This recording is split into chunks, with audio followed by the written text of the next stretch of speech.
The morning sun beat down mercilessly on the Naval Special Warfare Training Compound in Coronado, California. Sweat dripped from every surface as dozens of aspiring Navy SEALs pushed their bodies to the absolute limit during Hell Week. Among the sea of muscular, determined faces, one figure stood out, not for size or strength, but for an almost ethereal calm that seemed to radiate from within.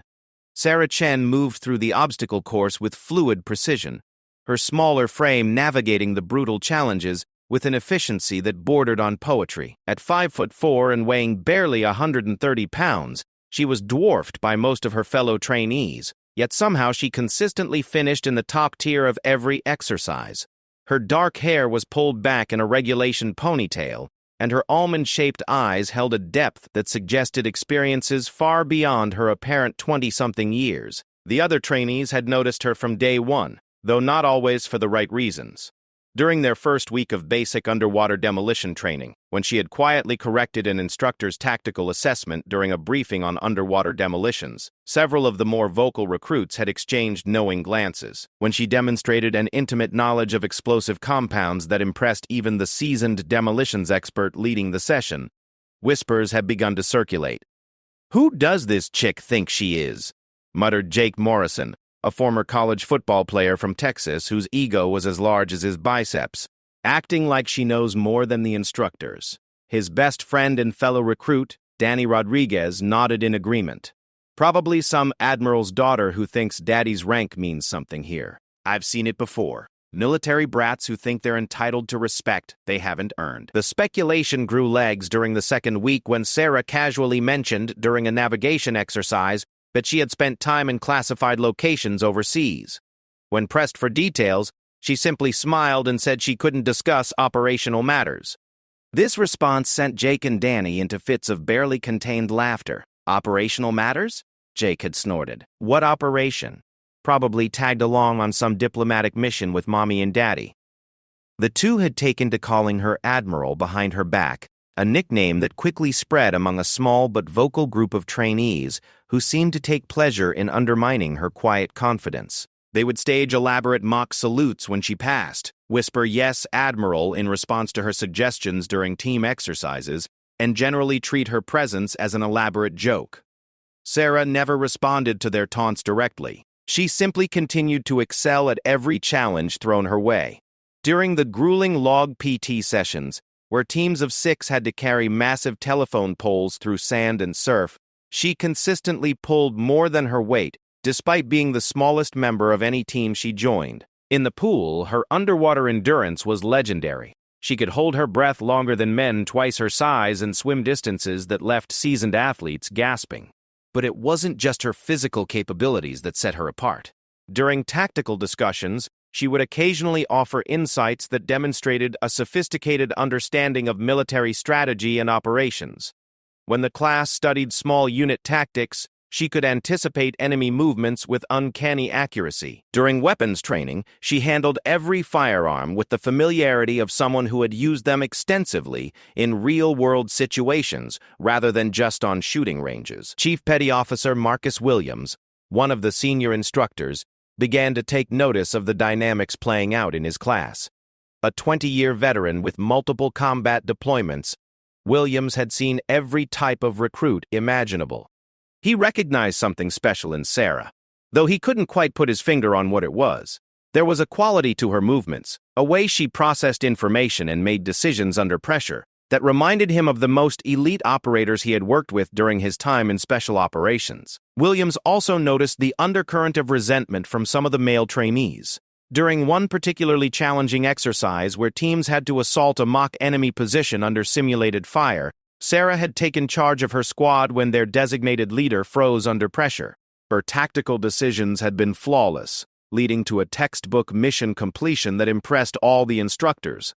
Yet afterward, Jake Morrison had loudly complained that she was showing off and trying to make the rest of them look bad. "Some people just can't handle being outperformed by someone half their size," Williams had confided to his fellow instructor, Lieutenant Commander Patricia Hayes. "But that young woman has something special. I've seen operators with decades of experience who couldn't read a tactical situation as well as she can." Hayes, herself a former intelligence officer, had been observing Sarah with increasing curiosity. There's definitely more to her story than she's letting on. The way she carries herself, her situational awareness, the depth of her technical knowledge. It's not typical for someone her age. As the weeks progressed, the intensity of the training escalated dramatically. Hell Week arrived with its infamous reputation for breaking even the strongest candidates. Trainees were pushed to their absolute physical and mental limits, functioning on minimal sleep while enduring constant physical challenges designed to simulate the stress of real combat situations. It was during this crucible that Sarah's true nature began to emerge more clearly. While other trainees struggled with the psychological pressure of constant harassment from instructors, she remained unflappably calm. When others panicked during night navigation exercises in freezing ocean water, she methodically worked through problems with the systematic approach of someone who had faced similar challenges before. Jake Morrison, meanwhile, was struggling badly. The combination of physical exhaustion and mental pressure was taking its toll, and his frustration was increasingly directed at Sarah. During one particularly brutal surf torture session, where the entire class was forced to link arms and endure the pounding waves for hours, Jake found himself positioned next to her. "Having fun playing soldier, Admiral," he gasped between waves, his voice thick with exhaustion and resentment. Sarah turned to look at him, and for a moment something flickered in her eyes. Not anger, but something deeper and more complex. "I'm not playing," she said quietly, her voice carrying clearly despite the crashing waves. The comment struck Jake as absurd. Here was this small woman barely out of her teens by his estimation, claiming to be serious about military service while he, a former Division I athlete with a degree from one of the nation's top universities, was being treated like her equal. The injustice of it rankled him deeply. That evening, as the exhausted trainees gathered for their brief meal break, Jake decided to voice his frustrations more publicly. The dining hall buzzed with tired conversation as men compared notes on the day's trials and tried to encourage each other through the remaining challenges. "You know what really gets me?" Jake announced loudly enough for most of the room to hear. "We're all here busting our asses, proving ourselves against the toughest military training in the world, and we're supposed to pretend like everyone belongs equally." Several heads turned in his direction, sensing drama. Danny Rodriguez, ever the loyal sidekick, nodded encouragingly. "What do you mean, man?" "I mean, some of us earned our way here through blood, sweat, and tears. We've spent years preparing for this, proving ourselves in athletics, academics, leadership roles. And then others just waltz in because of family connections or diversity quotas, acting like they deserve the same respect." Sarah, who had been quietly eating at a corner table, looked up. She made no response, but her presence seemed to draw Jake's attention like a magnet. "Take our resident Admiral over there," Jake continued, his voice dripping with sarcasm. "Acts like she's got some kind of inside knowledge, like she's special. But I guarantee you she's never seen real action, never had to make life or death decisions, never led men into combat. She's just good at playing pretend." The room had grown noticeably quieter, with many trainees glancing uncomfortably between Jake and Sarah. Some seemed to agree with his assessment, while others appeared troubled by the public confrontation. Sarah slowly stood up from her table, her movement fluid and controlled. She walked over to where Jake was holding court, her expression unreadable. When she spoke, her voice was calm but carried a weight that hadn't been there during casual conversations. "You think I'm playing pretend?" she asked simply. Jake straightened up, emboldened by what he perceived as a challenge. "I think you're used to people treating you special because of who your daddy is. But here, rank doesn't transfer. Here, you have to earn respect." Sarah nodded slowly, as if considering his words carefully. "You're absolutely right about earning respect," she said. "And you're right that family connections shouldn't matter in a place like this." For a moment, Jake looked triumphant, as if she were conceding his point. But then Sarah continued. "What you don't understand is that some of us aren't here because of family connections. Some of us are here because we've already proven ourselves in ways you can't imagine.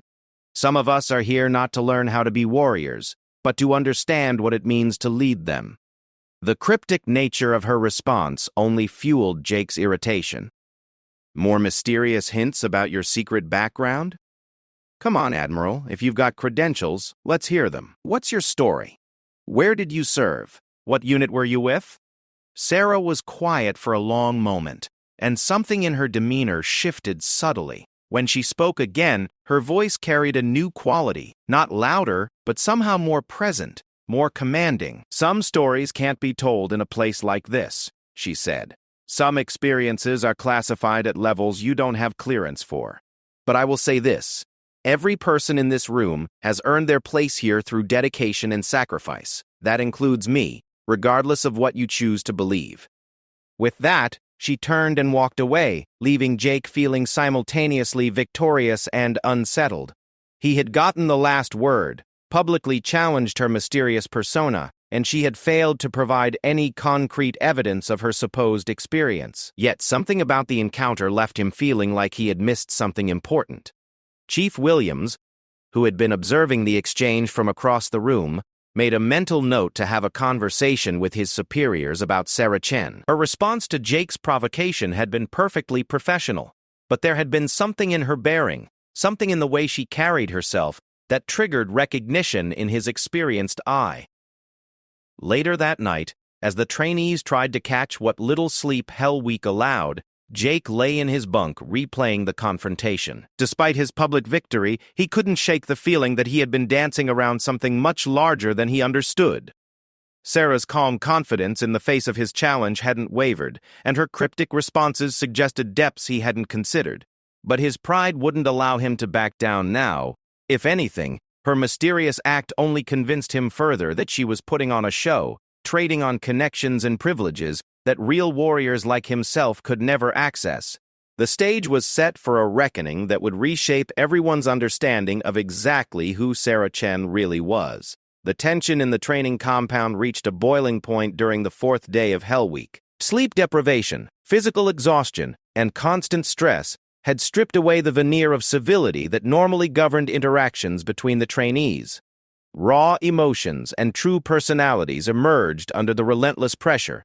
And for Jake Morrison, that meant doubling down on his campaign against Sarah Chen. The breaking point came during a particularly challenging exercise known as Around the World. Teams of 6 trainees had to carry a heavy rubber boat over their heads while running through sand dunes, then paddle through rough surf to a designated point offshore, navigate back to shore, and repeat the circuit multiple times. The exercise was designed to test teamwork, endurance, and mental resilience under extreme conditions. Sarah found herself assigned to a boat crew that included both Jake and Danny, along with 3 other trainees who had generally kept neutral in the ongoing conflict. The team dynamics were toxic from the start, with Jake making it clear that he had no intention of following Sarah's suggestions, regardless of their merit. "Listen up, team," Jake announced as they prepared to hoist the boat. "We're going to do this the right way, not the Admiral's way. I don't care what fancy techniques she thinks she learned in officer school or wherever she got her attitude. This is about muscle and determination." Sarah remained silent, but her jaw tightened slightly.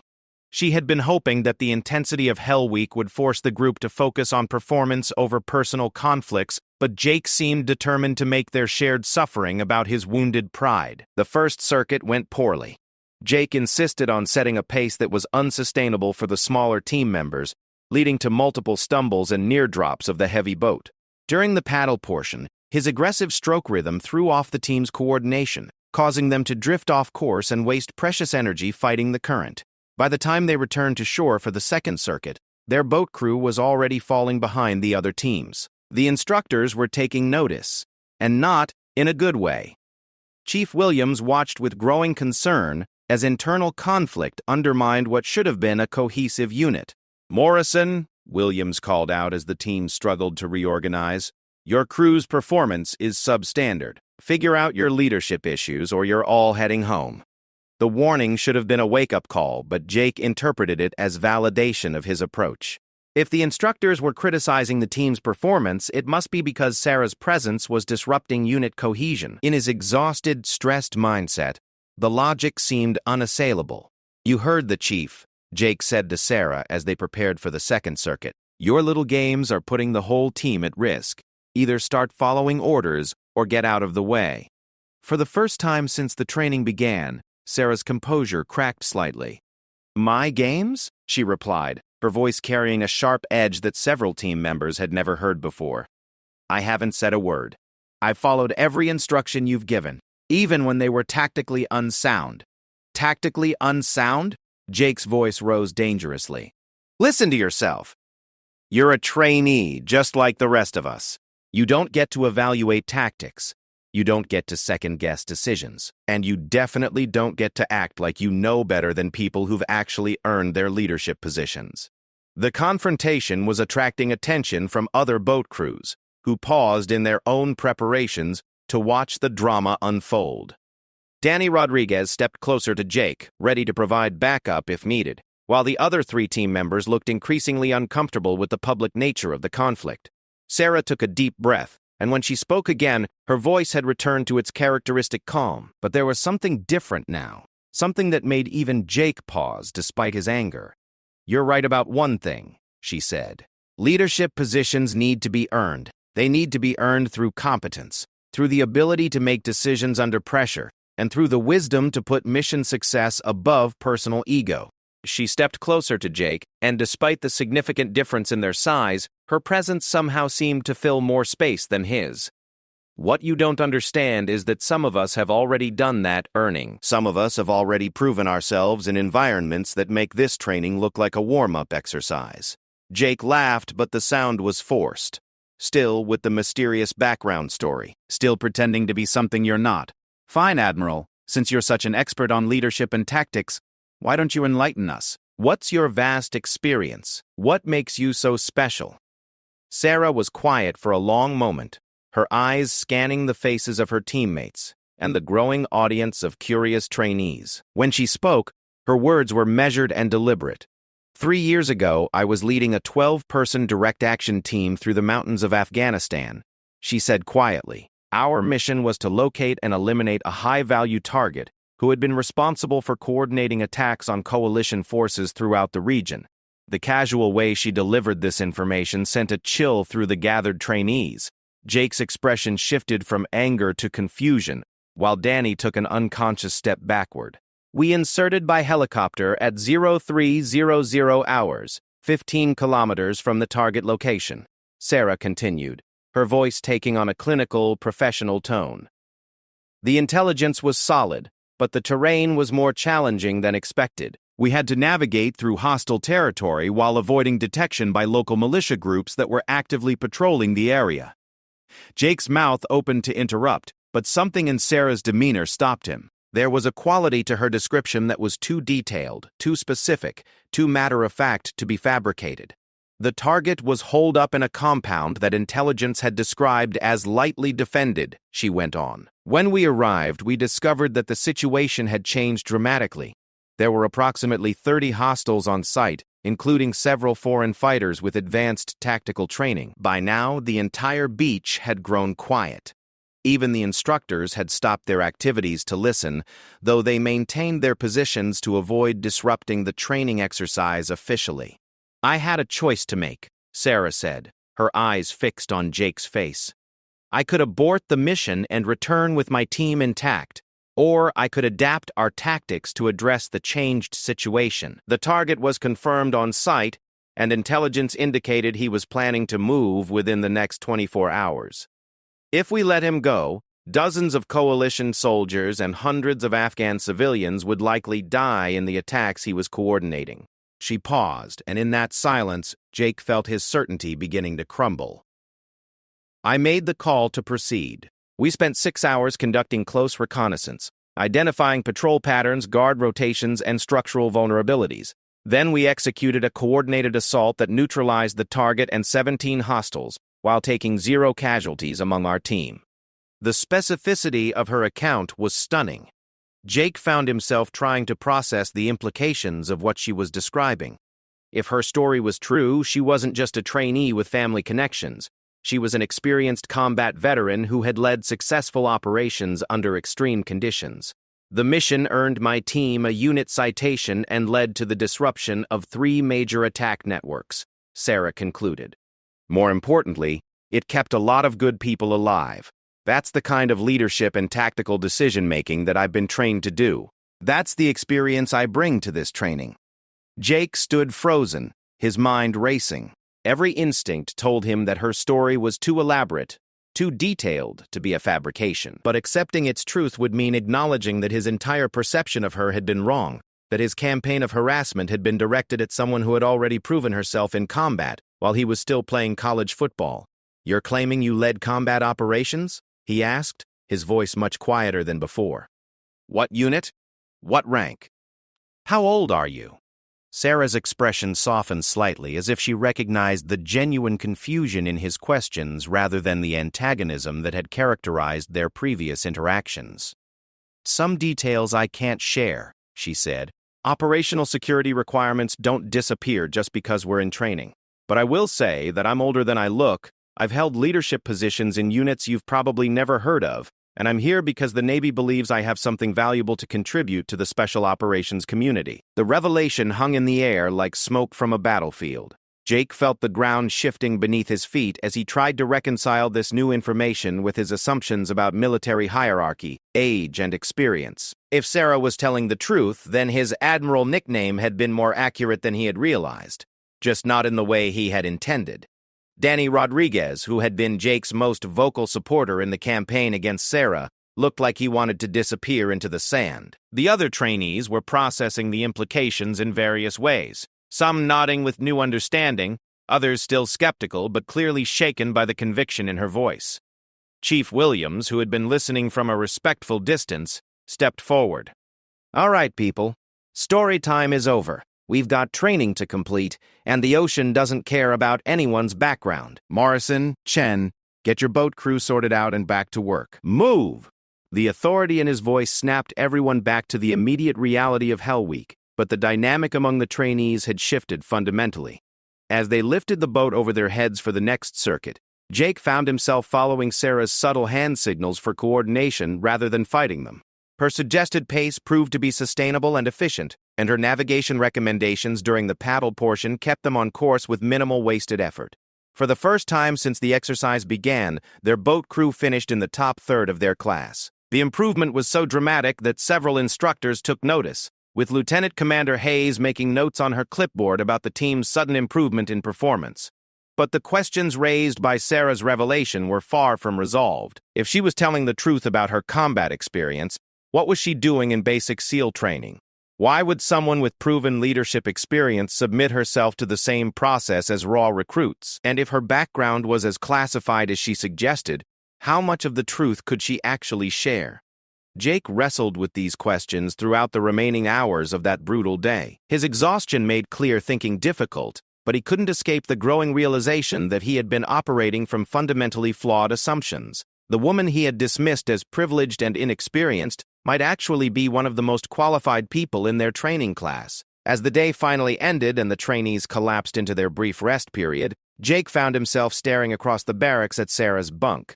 She was methodically cleaning her equipment with the same quiet efficiency she brought to every task, seemingly unaffected by the day's confrontation or the physical demands of the training. For the first time, Jake allowed himself to consider the possibility that he had been wrong.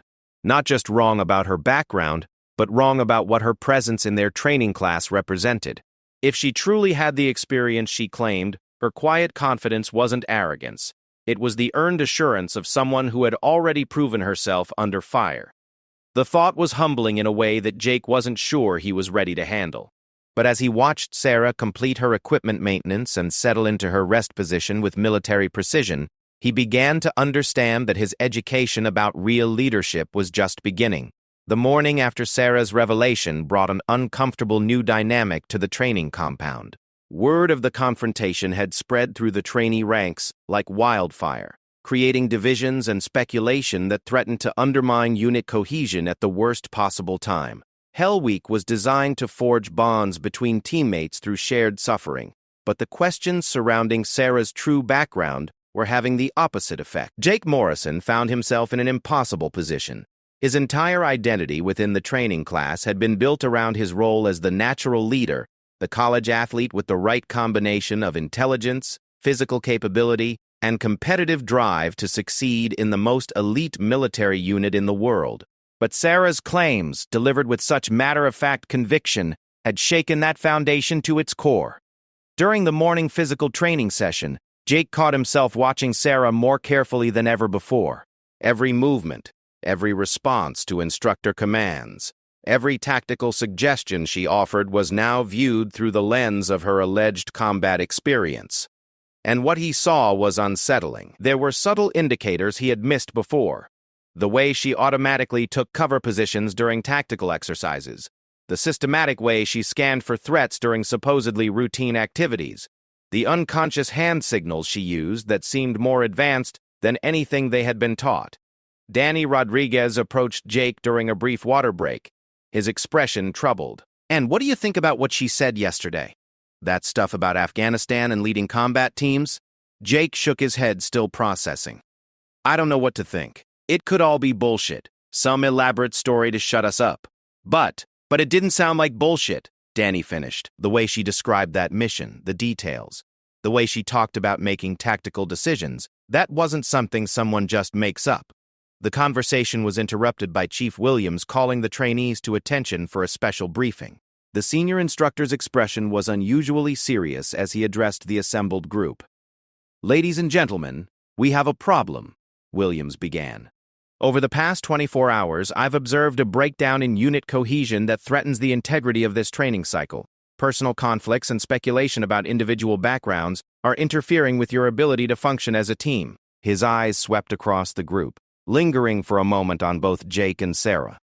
"Let me be crystal clear about something. I don't care what any of you did before you walked through these gates. I don't care about your college achievements, your family connections, or your previous military experience. What matters is your performance here now under the conditions we set." Williams paused, allowing his words to sink in before continuing. "That said, some of you seem to have questions about the qualifications and backgrounds of your fellow trainees. Rather than let speculation and rumor continue to poison your training environment, we're going to address this situation directly." A murmur ran through the assembled trainees. Jake felt his stomach tighten with anticipation and dread. Lieutenant Commander Hayes has been authorized to provide some clarification about the backgrounds of certain trainees within the limits of operational security, Williams continued. "This is highly unusual, but these are unusual circumstances." Lieutenant Commander Hayes stepped forward, her expression professionally neutral. She carried a folder that Jake noticed was marked with classification stamps. "Trainees, what I'm about to share with you is sensitive information that does not leave this compound. Is that understood?" A chorus of "Yes, ma'am" echoed across the formation. Hayes opened the folder and glanced at its contents before looking up at the group. Several weeks ago, this training class was joined by an individual whose presence here represents a special assignment from Naval Special Warfare Command. This individual is not a typical trainee, but rather an experienced operator who is participating in this training cycle for specific operational reasons. Jake felt the blood drain from his face. The official confirmation of what Sarah had implied was somehow worse than the uncertainty had been. "The individual in question," Hayes continued, "holds the rank of lieutenant commander in the United States Navy and has served multiple combat deployments in classified special operations units. Her decision to participate in this training cycle alongside new recruits is part of a broader program to integrate experienced operators with different specialized skill sets into SEAL teams." The silence that followed was deafening. Jake stared at Sarah, who maintained her characteristic calm expression despite being the obvious subject of Hayes' briefing. Lieutenant Commander Chen's background includes extensive experience in direct action operations, counter-terrorism, and special reconnaissance, Hayes continued. She has been awarded multiple commendations for valor in combat, including situations where her leadership directly saved the lives of American service members and Allied personnel. The title hit Jake like a physical blow, Lieutenant Commander Chen. Not only was Sarah an experienced combat veteran, she outranked most of the instructors who had been training them.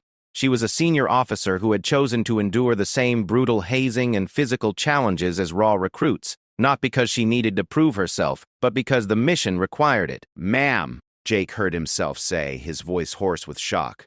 Why didn't anyone tell us this before?" Hayes fixed him with a steady gaze. "Because, Trainee Morrison, one of the objectives of this exercise was to observe how experienced operators integrate with new personnel when their backgrounds are unknown. Leadership potential, team dynamics, and character assessment are all part of what we evaluate during training. The implications began to dawn on Jake with horrifying clarity. Every snide comment, every mocking salute, every instance where he had dismissed or undermined Sarah's input had been observed and documented by the training staff. He had been unknowingly demonstrating his character flaws in front of senior officers who were evaluating his potential for leadership roles. The lieutenant commander's presence here was also designed to provide mentorship and guidance to promising trainees, Hayes added. Her willingness to endure the same challenges as new recruits, despite her rank and experience, demonstrates the kind of leadership we hope to develop in all of our operators. Sarah stepped forward slightly, drawing attention to herself for the first time during the briefing. When she spoke, her voice carried a new authority that Jake now understood came from years of real-world command experience. If I may address the trainees directly, ma'am, Sarah asked Hayes, who nodded approval. Sarah turned to face the group, her eyes moving across each face before settling on Jake. I want to be clear about something. My rank and experience don't make me better than any of you. They simply mean that I've had different opportunities and responsibilities. Every person here has earned their place through dedication and sacrifice. She paused, and Jake could see her choosing her words carefully. What matters now is how we move forward as a team. The challenges ahead of us require every member of this unit to perform at their absolute best. Personal conflicts and ego-driven competition will get people killed in the real world. Jake felt compelled to respond, though the words came out shakily. Ma'am, we didn't know. If we had understood. Sarah held up a hand, stopping him mid-sentence. That's exactly the point, Morrison. You didn't know my background, so you made assumptions based on appearances and preconceptions. Real leadership means evaluating people based on their performance and character, not on what you think you know about them. The lesson was devastating in its simplicity. Jake realized that every negative assumption he had made about Sarah revealed more about his own limitations than about hers. His inability to recognize her competence and experience, his need to diminish her accomplishments, to protect his own ego, his willingness to create division within the team for personal validation. All of it painted a picture of someone who was fundamentally unprepared for real leadership responsibilities. Danny Rodriguez, who had been standing nearby, stepped forward with obvious discomfort. Lieutenant Commander Chen, ma'am, I want to apologize. We were way out of line, and there's no excuse for the way we've acted. Sarah's expression softened slightly. Apology accepted, Rodriguez. But understand that respect isn't something that should be given based on rank alone. It should be earned through consistent professional behavior and mutual support. That's true whether you're dealing with a lieutenant commander or a seaman recruit. Chief Williams stepped back into the conversation, his voice carrying the weight of hard-earned wisdom. Let this be a lesson for all of you about assumptions and leadership. In special operations, you'll work with people from all kinds of backgrounds. Different services, different countries, different agencies. Your ability to quickly assess someone's capabilities and integrate them into your team could mean the difference between mission success and catastrophic failure. The chief's eyes found Jake in the formation. Morrison, you showed promise in many areas of this training, but your inability to recognize and leverage the expertise available in your own team is a critical leadership flaw. Leaders don't compete with their subordinates or peers. They elevate them and use their strengths to accomplish the mission. The public critique was humiliating, but Jake recognized its accuracy. In his eagerness to establish himself as the alpha male of the training class, he had not only missed the opportunity to learn from someone with vastly more experience than himself, he had actively worked to undermine team cohesion and mission effectiveness. As the formation was dismissed and trainees returned to their training activities, Jake found himself approaching Sarah with a mixture of embarrassment and genuine curiosity. She was checking her equipment with the same methodical precision she had always displayed, but now he understood that this wasn't perfectionism. It was the ingrained habit of someone who knew that equipment failure in the field could mean death. Lieutenant Commander, he began, then stopped, unsure how to address someone whose rank and experience so dramatically exceeded his own, despite their equal status as trainees. Sarah looked up from her gear check. In this training environment, Chen or Sarah is fine. The rank matters less than the mission we're all trying to accomplish here. Jake nodded gratefully. I wanted to ask, Why are you really here? I mean, with your experience and rank, what could you possibly gain from going through basic SEAL training? Sarah considered the question carefully before responding. The mission of Special Operations is evolving rapidly. New threats, new technologies, new operational environments. The Navy recognizes that our most experienced operators need to understand how new personnel are trained and integrated into teams. But more than that, we need to make sure that the training itself is preparing people for the realities they'll face. She gestured toward the obstacle course, where other trainees were struggling through their exercises. My job isn't just to evaluate how well you perform under stress. It's to help identify gaps in the training program and ensure that future operators are as prepared as possible for what they'll encounter in the field, and to weed out people who aren't ready for leadership responsibilities, Jake added quietly. Sarah's expression was serious, but not unkind. Leadership failures in special operations don't just result in poor performance evaluations, Morrison. They result in body bags and mission failures that can have strategic implications. If someone can't handle working with a teammate whose background they don't understand, how will they perform when they're working with foreign allies, CIA operatives, or personnel from other services? The weight of her words settled over Jake like a heavy blanket. His behavior toward Sarah hadn't just been unprofessional. It had demonstrated exactly the kind of character flaws that could prove catastrophic in real-world operations. The realization that his military career might be over before it had truly begun was both terrifying and strangely clarifying. But as he looked at Sarah's calm, professional demeanor, Jake began to understand that this moment could be either the end of his aspirations or the beginning of a fundamental transformation in how he approached leadership and teamwork. The choice was his to make. The final phase of Hell Week arrived with the promise of either redemption or ultimate failure for every trainee who had survived the brutal gauntlet of physical and mental challenges.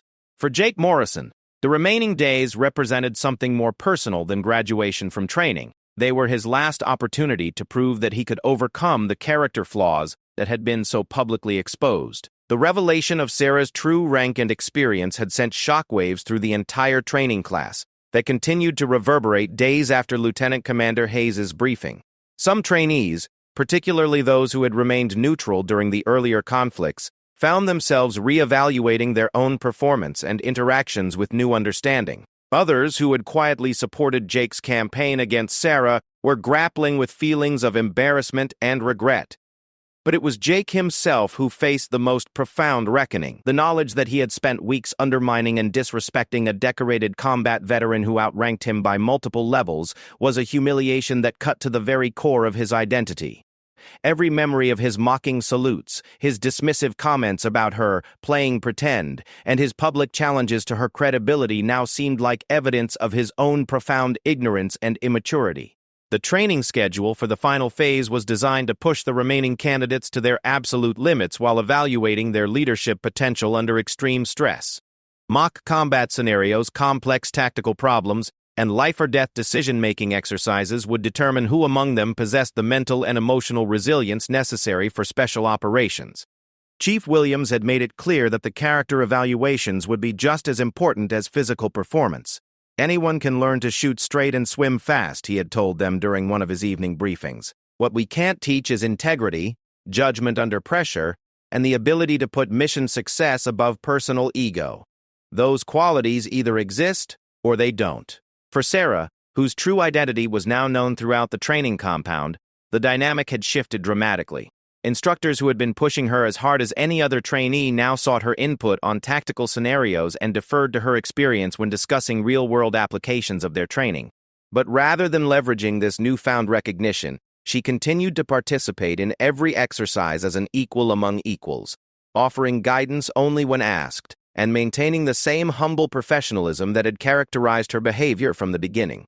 Jake watched this transition with growing admiration and deepening regret. The way Sarah handled her elevated status provided daily lessons in leadership that he was finally mature enough to recognize and appreciate. When younger trainees approached her with technical questions, she answered patiently without condescension. When instructors asked for her perspective on tactical problems, she offered insights while making it clear that others might have equally valid approaches.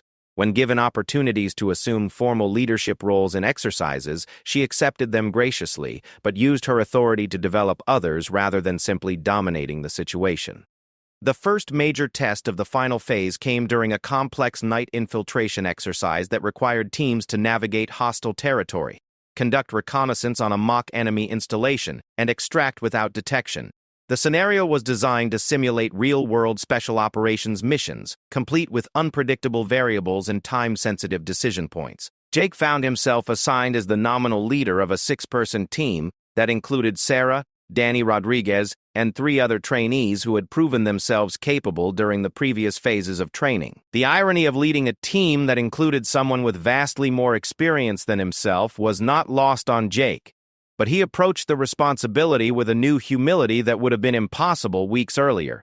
During the pre-mission planning phase, Jake made a conscious decision to leverage the expertise available within his team rather than trying to prove his individual capabilities. "Ma'am," he said to Sarah, using the formal address deliberately, "I'd appreciate your input on our infiltration route and reconnaissance procedures."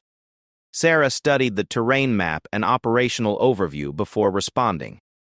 "The primary route they've suggested here is the most obvious approach, which means it's likely to be monitored or trapped. I'd recommend this alternate path that's more difficult but offers better concealment opportunities." Jake nodded, marking the suggested route on his map. "What about the reconnaissance phase? Any recommendations for positioning and coordination?"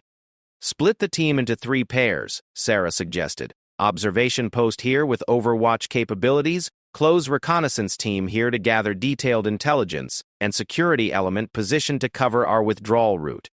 Maintain constant communication but use minimal radio traffic to avoid detection." The thoroughness and practicality of her recommendations impressed Jake, but it was her manner of delivery that taught him the most valuable lessons. Despite her superior experience and rank, Sarah presented her ideas as suggestions rather than orders, leaving him room to make the final decisions while ensuring he had access to the best possible information.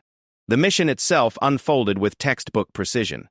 Jake's team successfully infiltrated the target area, conducted detailed reconnaissance of the mock enemy installation, and extracted without being detected by the opposing force instructors who were actively hunting them. The success was largely due to Sarah's tactical insights and Jake's newfound willingness to trust and coordinate with his team members rather than trying to control every aspect of the operation personally. During the post-mission debrief, Lieutenant Commander Hayes highlighted the team's performance as an example of effective leadership and coordination. Team leader Morrison demonstrated excellent judgment in utilizing available expertise and maintaining mission focus despite challenging conditions, she noted in her assessment. The praise felt hollow to Jake, who knew that the mission's success had been largely due to Sarah's guidance rather than his own tactical brilliance. But when he attempted to deflect credit to his team members during the debrief, Sarah interrupted him gently. "Sir, with respect, you made the critical decisions under pressure and coordinated the team effectively throughout the mission. Good leaders recognize and utilize the strengths of their personnel, which is exactly what you did. That's not diminishing your leadership. That's demonstrating it." The comment represented a turning point in Jake's understanding of what real leadership actually meant. For weeks, he had believed that proving himself required demonstrating his superiority over others, particularly over someone he had perceived as a threat to his status. But Sarah's example and explicit guidance were teaching him that effective leadership was about elevating others and creating conditions for team success rather than individual glory. The final challenge of Hell Week was a grueling 24-hour exercise that combined all the skills and endurance tests the trainees had faced throughout their training. Teams would be required to complete a series of physically demanding tasks, while solving complex tactical problems under severe time constraints. The exercise was designed to identify those candidates who could maintain their judgment and decision-making capabilities even when pushed beyond their normal limits. Jake's team was among the first groups to begin the final challenge, starting with a night navigation course that required them to reach multiple checkpoints while carrying heavy equipment through difficult terrain. As they worked their way through the course, Jake found himself naturally deferring to Sarah's navigation expertise while maintaining overall command responsibility. "What's your read on this terrain feature?" he asked as they approached a steep ravine that wasn't clearly marked on their map. Sarah studied the landscape with her flashlight filtered through red gel to preserve night vision. Looks like we can traverse it here, but it'll cost us time and energy. Alternative route would add distance, but might be faster overall. Your call, sir. Jake appreciated that she continued to frame her expertise as input for his decision-making rather than simply taking over. Let's take the direct route. If we run into problems, we can backtrack to your alternative. The ravine crossing proved more challenging than expected, but the team worked together effectively to overcome the obstacle. Jake coordinated the effort while allowing each team member to contribute their strengths: Sarah's tactical expertise, Danny's physical strength, and the navigation skills of their other teammates. As dawn broke over the training compound, Jake's team was among the first to complete all required tasks. Their performance had been consistently strong throughout the 24-hour period, but more importantly, they had functioned as a cohesive unit with clear leadership and effective communication. During the final formation of Hell Week, Chief Williams addressed the surviving trainees with evident pride and satisfaction. You've completed one of the most challenging military training programs in the world, but more than that, you've proven that you can work together as a team under extreme conditions and maintain your professional standards when everything else is falling apart. His eyes found Jake in the formation. Some of you started this training with misconceptions about leadership and teamwork. You've learned that real strength comes from recognizing and developing the capabilities of those around you, not from dominating them. That's a lesson that will serve you well in the fleet. As the ceremony concluded and trainees began to disperse, Jake approached Sarah one final time. The respect he now felt for her was profound and genuine, built not just on knowledge of her rank and experience, but on weeks of observing her character under pressure. "Lieutenant Commander," he began, then corrected himself. "Sarah, I owe you an apology that goes far beyond anything I said during the briefing the other day." Sarah turned to face him, her expression attentive but not judgmental. "I spent weeks trying to tear you down because I was threatened by your competence and confidence." Jake continued, "I convinced myself that you were getting special treatment or trading on family connections when the truth was that you had earned everything through your own sacrifice and dedication. I was everything that's wrong with toxic leadership, and you responded by showing me what good leadership actually looks like." Sarah was quiet for a moment before responding. "Jake, one of the hardest things about leadership is recognizing when you're wrong and having the courage to change course. The fact that you can see your mistakes clearly and want to learn from them tells me that you have the potential to become an outstanding officer. I don't know if I deserve that confidence after the way I've acted," Jake replied honestly. "Leadership isn't about being perfect," Sarah said. "It's about growing from your mistakes and doing better next time. You showed real growth during these final exercises, and that matters more than the missteps you made earlier." She paused, then added, "Besides, some of the best leaders I've served with started out as arrogant young officers who needed to learn humility the hard way. The military has a way of teaching those lessons whether you want to learn them or not." Jake nodded, understanding that her words represented both forgiveness and a challenge to continue growing. "If I make it through to become a SEAL, I hope I get the chance to serve with officers like you again." "I hope you do too," Sarah replied with a slight smile. "And when that day comes, I expect you to be the kind of leader who brings out the best in everyone around him, regardless of their background or rank." As they parted ways, Jake reflected on the profound transformation he had undergone during Hell Week. He had entered the training believing that leadership meant proving his dominance over others. He was leaving with the understanding that real leadership meant creating conditions for others to excel while maintaining the humility to recognize that he would never stop learning. The young man who had mockingly called Sarah Admiral weeks earlier was gone, replaced by someone who understood that respect must be earned through character and competence rather than demanded through rank or position. It was a lesson that would serve him well in whatever challenges lay ahead, and one that he would carry with him throughout his military career. Most importantly, Jake had learned that true strength often comes in forms that are easy to underestimate, and that the most valuable teammates are often those who lead by example rather than by assertion. Sarah's quiet professionalism and steady competence had provided a masterclass in leadership that no textbook could have delivered. As the trainees prepared to move on to the next phase of their training, Jake carried with him not just the physical and mental toughness that Hell Week was designed to develop, but also the wisdom to recognize and appreciate excellence in others, regardless of how it might initially appear. It was, perhaps, the most important lesson of his military education.